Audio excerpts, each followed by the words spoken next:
আমার বোরিং লাইফের একটা ছোট্ট অংশ নিয়ে।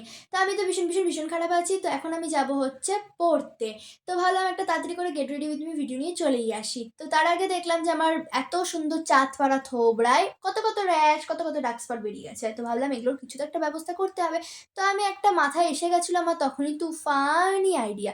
তো ভাবলাম চলো সেটাকে এপ্লাই করা যাক। তো মাঝে আমি জল খাওয়া আবার ছেড়ে দিয়েছিলাম। যেই আবার র্যাশ বেরোনো শুরু হয়েছে সেই আবার জল খাওয়া শুরু করেছি। তারপরে নিয়ে চলে এসেছিলাম এই যে সেই হোমমেড ফেস মাস্ক। যখনই আমার মুখে এই র্যাশ, ডার্ক স্পটে আমার মুখ পুরো ভর্তি হয়ে যায়, তখনই আমি এটাকে মাখিয়ে আর কমসে কম ২-৩ দিন ইউজ করি। তারপরে এটার রেজাল্ট দেখিয়ে দেয়। এর মধ্যে বেশি কিচ্ছু নেই। হলুদ আছে, দই আছে, বেসন আছে, কফি আছে আর দুধ বা দই এই দুটোর মধ্যে যেকোনো একটা দিলেই হয়ে যাবে। দেন এটা গোটা মুখে আমি অ্যাপ্লাই করি। তারপরে খুব সুন্দর মুখে একটা আলাদাই ব্রাইটনেস চলে আসে। আর যাদের মুখে প্রচুর পরিমাণে ট্যান পড়ে গেছে তারা এটা আরও ইউজ করতে পারো, কারণ এতে কফি আছে আর কফি ট্যানের পক্ষে ভীষণ ভালো। তো এটা আমি ইউজ করি। আর আমার কাছ থেকে রিভিউ চাইলে, আমি জানি কেউ চাইবে না, কিন্তু আমি ফ্রিতে জ্ঞান বাঁটতে খুব পছন্দ করি। তো এটা ভীষণ হেল্পফুল। তো এটাকে আমি এখন ১০ মিনিট রেখে তারপরে ধুয়ে নেবো। ১০ মিনিট রাখার পর মুখটা ধোয়ার পর এই দেখো তোমাদের সামনের রেজাল্ট। এখনো পর্যন্ত আমি ক্রিম বা কিছু অ্যাপ্লাই করিনি। তারপরে নিয়ে নিয়েছিলাম হিমালয়ের বেবি ক্রিম। এত ধাড়ি বয়সে আমি এই বাচ্চাদের ক্রিম ইউজ করি। হ্যাঁ করি, জানি আমি ধাড়ি না, কিন্তু আমি আমার বন্ধুদের চোখে ভীষণ বড় হয়ে গেছি। তাই তারা এখনও বলে যে তুই তো ধাড়ি মেয়ে ভাই, তুই কেন এই বাচ্চাদের ক্রিম ইউজ করিস? আসলে ব্যাপারটা সেটা নয়।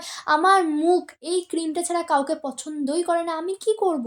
তারপর তিরিং বিরিং ফড়িংয়ের মতো লাফানোর পর আমি হয়ে গেছিলাম রেডি। আসলে মেয়েটা আমি খুব শান্তশিষ্ট, তো তাই আমি তাড়াতাড়ি করে রেডি হয়ে গেছিলাম। আমি ভাবলাম ফালতু বসে টাইম ওয়েস্ট না করে ব্যাগটা শান্ত মাথায় ভালোভাবে গুছিয়ে নিই, কারণ আমি পড়তে যাবো, মানে পল্লবী রক্ষিত পড়তে যাবে আর কিছু ভুলবে না, তা কখনো হতে পারে?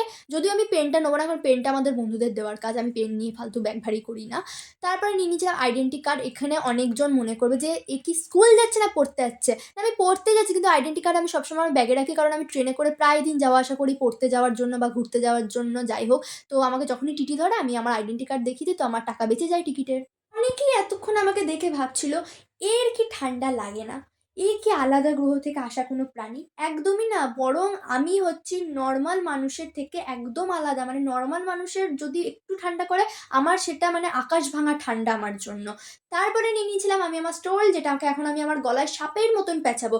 কারণ এই ঠান্ডা লেগে যে গলা ব্যথাটা হয় না, মানে গলা যেটাকে বলে অনেকজন ভেঙে গেছে, তো সেই যন্ত্রণা আমি একদম সহ্য করতে পারি না। ৭টা থেকে পড়ার জন্য ৫টা থেকে কুটকাম করতে ফাইনালি আমি রেডি। তো আমি নিয়ে নিচ্ছিলাম আমার হ্যাপিডেন্ট, যেটা হচ্ছে আমার নেশার দ্রব্য। আমি সারাদিন হ্যাপিডেন্ট খেতে থাকি। তাই জন্য হ্যাপিডেন্টটাকে সবসময় আমি ব্যাগের সাথে রাখি আর ব্যাগের সঙ্গেই ক্যারি করতে থাকি এদিক ওদিক। তো আমার নিচে আমার বন্ধু এসেছে প্রায় ০.৫ ঘন্টা আগে। ও বলছে, "মা আমার এবার বেরো, মা আমার এবার বেরো।" আমি বলছি, "তুই দাঁড়া তো, আমাকে আগে আমার ভিডিওটা করতে দে। আমি চললাম পড়তে, আজকের জন্য টাটা।"